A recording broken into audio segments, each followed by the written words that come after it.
Alright guys, we are back at the halfway point. So far, you know, the level, you know, we said it went down. Now it's at this creaminess, little nuttiness, little, you know, it's really light, but it's got a lot of flavor. It's dancing on your tongue. Yeah, but you know, like we were talking about this during the break. It kind of went a step down in intensity, but the flavor is just there. It's still full flavored, which is really nice. Yep.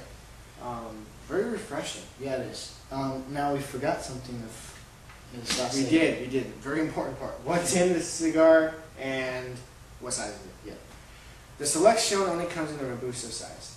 And you're going to go into detail why one size, why so little. Yeah. But what's in it? There's aged Nicaraguan and Dominican tobacco in it, and the wrapper is actually a Dominican-grown Habano Oscuro wrapper. Yeah. Now the cool thing about the Habano wrapper is that all of Pinar's lines, they all have Habano wrappers. The sun-grown, the Oscuro, the Classico, and the Seleccion. Habano all the way. So, yeah, I mean, the Habano has like a distinct flavor, and you know, it's very unique. So you pick it up in each cigar, it's just, there's a little something different.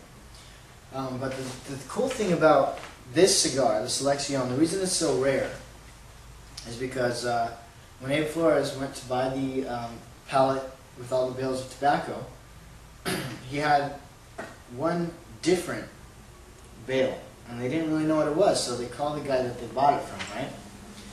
And the guy goes, well, you know, that bale was sitting around, we don't know where it came from, and you know, we didn't have any more.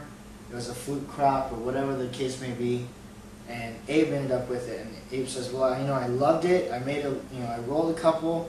It was amazing. I want more." And the guy tells him, "Well, we don't have any more. That was the only one." Man, that must suck. Yeah, I mean that's gotta. I mean, you find like this excellent blend, and you're like, yeah, and then Doesn't it happen though? Some of the best cigars lines are so limited, and it's because it's a fluke crop. yeah, You know, same thing with the RP Sungrown. yeah, Edge Sungrown. the Edge, the Sumatra, and also the Sumatra. the Sumatra, also the what was it? Fluke. Oh, the Crest, the Gurkha. The original blend The original blend. was a fluke crop. But anyways, enough about them. Back to Pinar. So the guy says we don't have any more of that tobacco. That was the only bale we had. So that's why it's so limited, and there's only one size because they didn't really have a lot of stuff to work with. So that's why they came out in 5-packs. It was a sampler. It was like, check this out. This is the line of fluke crop. We have no more. You know, just a little bit more on Abe Flores, because I mean, unless you're really following like the trendy stuff, I mean, he is still considered small, and we both hope, because his cigars are fantastic, that in the next few years that would definitely change. And I already see it. It's gonna happen. Yeah. But one thing, this is like his 5th year of independent operation. And you gotta admit, I mean, he's having the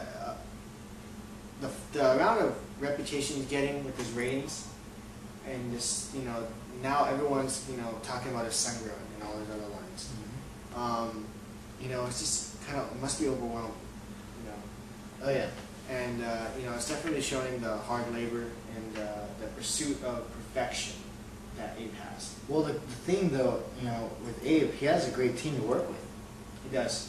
He has the Rodriguez brothers. Yep. They actually they have the factory over there. It's actually a very old factory. It's been around for like 80 years, and it's a factory, and it's called Tabaco Don Leoncio or Leoncio or something like that. So you know, it's definitely a reputable factory, and they don't have many rollers, but the rollers they do have are very, very, very articulate and well trained. Yeah.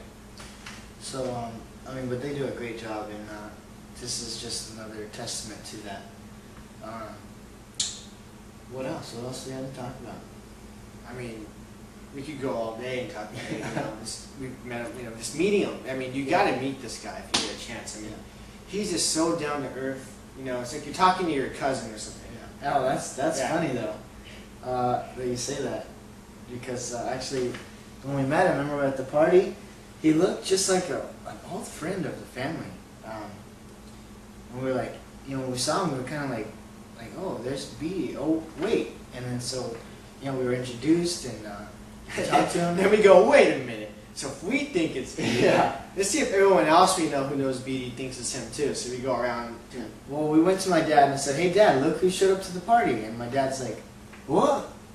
And then, he's like, oh, Abe Flores. And he's like, oh, well, you look just like my friend. And my dad's like, oh, you have to meet my wife. So he goes over to my mother and then to your dad. And everybody just like triple take. It was like, what? They look identical. What's real funny is by the end of the night, he was all calling us cuz. Yeah, he was our cousin.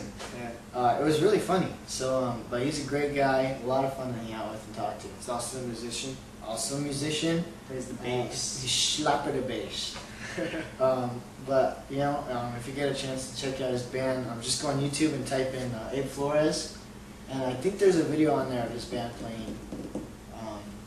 And it's like a salsa dance, like a jazz rocks. I don't even know what to call it, but it's pretty cool. So yeah, but really great guy, and he's got a great product, and his team's really working hard over there. It really is. So I think this is a good place to leave ourselves for now, and we'll get back to towards the final third, give your thoughts and what we gave the cigar.